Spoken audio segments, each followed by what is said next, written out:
आज करोड़ों बेटी बेटियां खुद को अभिव्यक्त करने के लिए जिस माँ के आंचल में शब्द ढूंढते हो, जिस भाषा के शब्दकोश से निकले रत्नों का सहारा लेकर इस देश में लोग सुपरस्टार बन जाते हो, वहाँ हिंदी के लिए पुनरुद्धार जैसे शब्दों की आवश्यकता नहीं है।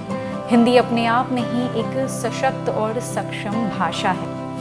अंग्रेजों के अभिजात्य अहंकार से प्रताड़ित हिंदी अब पहले के मुकाबले कहीं ज़्यादा सशक्त है। सोशल मीडिया जैसे नए मंचों पर अभिव्यक्ति के माध्यम के रूप में आज हिंदी की स्थिति पहले से ज़्यादा बेहतर है। हर दशक, हर कालखंड की एक अलग मान्यता होती है जो उस समय के युगीन परिस्थितियों से तय होती है।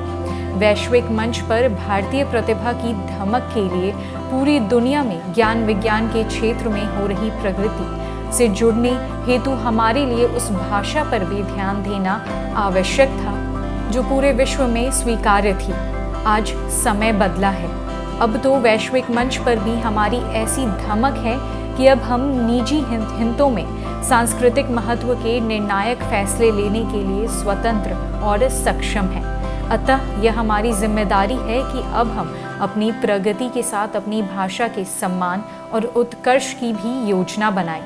यह समय की मांग है कि हिंदी अब साहित्य के साथ साथ ज्ञान विज्ञान की भी भाषा बने। इस देश की शिक्षा और संस्कृति को संबोधित कर रहे नीति नियंताओं से यह आग्रह है कि वह इस पर विचार करें। निश्चित रूप से अब हम इतने समर्थ हो चुके हैं कि दृढ़ इच्छा शक्ति के साथ पहल करके न सिर्फ भारत बल्कि विश्व पटल पर अपनी भाषा और अपनी संस्कृति को एक सुंदर और सम्मानजनक मुकाम दिला सके। युवाओं के बीच आज भी हिंदी बहुत लोकप्रिय है। अगर मैं अपनी बात करूं तो मुझे लगता है कि अगर हिंदी की रुचि युवाओं में है तो फिर हिंदी के प्रति युवा वर्ग की रुचि जगाने की कोई आवश्यकता नहीं है। उनकी रुचि स्वतः जागृत हो जाएगी।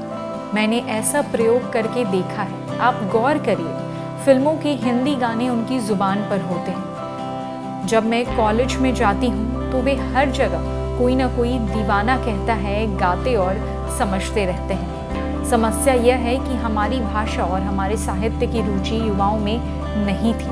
अपने दायरों में कैद लोगों ने बदलते समय के साथ युवाओं की बदली भाषा और बदले जीवन मूल्यों के हेय दृष्टि से देखना आरंभ कर दिया और फिर इसकी प्रतिक्रिया स्वरूप वे भी हिंदी भाषा को हेय दृष्टि से देखने लगे। आज जब फिल्मों में उनकी जुबान बोली जा रही है तो वे उसे खूब पसंद कर रहे हैं। कवि सम्मेलनों में उनकी रुचि की कविताएं हो रही है और उसे भारी तादाद में सुन और समझ रहे हैं। अगर हमारे कुछ बड़े मानक, कुछ अनुकरणीय जीवन मूल्य उनकी रुचि के परिधि से बाहर है तो कोई बात नहीं। हम उनकी रुचि के परिधि का सम्मान करेंगे तो वे हमारी रुचि और उसकी परिधि का सम्मान सीख लेंगे। हिंदी को जीवित और सर्वव्यापी बनाने के लिए हमें इसे साहित्य के साथ ज्ञान व विज्ञान की भाषा के रूप में भी प्रतिष्ठित करना होगा। हिंदी अगर सिर्फ साहित्य की भाषा रही तो फिर यह समाज के एक वर्ग विशेष तक सिमट कर रह जाएगी। हिंदी को सर्वव्यापी बनाने के लिए यह आवश्यक है कि इस भाषा में अच्छी कहानियाँ और कविताओं के साथ भौतिक विज्ञान, रसायन विज्ञान, अर्थशास्त्र, वाणिज्य, प्रबंधन, चिकित्सा विज्ञान जैसे विषयों की मानक किताबें भी लिखी जाए। आज के समय में करोड़ों बेटे बेटियां स्वयं को अभिव्यक्त करने के लिए जिस माँ के आंचल में शब्द ढूंढते हैं, जिस भाषा के शब्दकोश से निकले रत्नों का सहारा लेकर इस देश में लोग सुपरस्टार बन जाते हैं, वहाँ हिंदी के लिए ऐसे पुनरुद्धार जैसे शब्दों का प्रयोग उचित नहीं है। हिंदी एक सशक्त और सक्षम भाषा है। मैं सदा कहती हूँ कि माएँ और भाषाएं अपने बेटे बेटियाँ से बड़ी बनती हैं। औपचारिक प्रयासों से कुछ विशेष उपलब्धि नहीं होने वाली है। आप देखें तो बाबा तुलसी की एक अकेली पुस्तक रामचरितमानस ने अवधि को अब तक समस्त साहित्य व संस्कृति प्रेमियों के बीच प्रासंगिक बनाए रखा है। अगर हमारे आपके बीच से कोई ऐसा साहित्यकार निकले जिसके शब्द आज से 400 साल बाद के लोगों की अभिव्यक्ति के लिए भी सटीक हो, अगर हमारे आपके बीच हिंदी भाषा में अपनी पुस्तक लिखने वाला कोई ऐसा वैज्ञानिक हो जिसका शोध आगामी 400 साल के लिए विज्ञान का एक अहम आधार बन जाए, तो मान लीजिए कि हिंदी का भविष्य का अगला 400 साल के लिए सुरक्षित हो जाना निश्चिंत है। अकादमियों के औपचारिक प्रयास तो बहुत अल्प प्रभाव वाले होते हैं।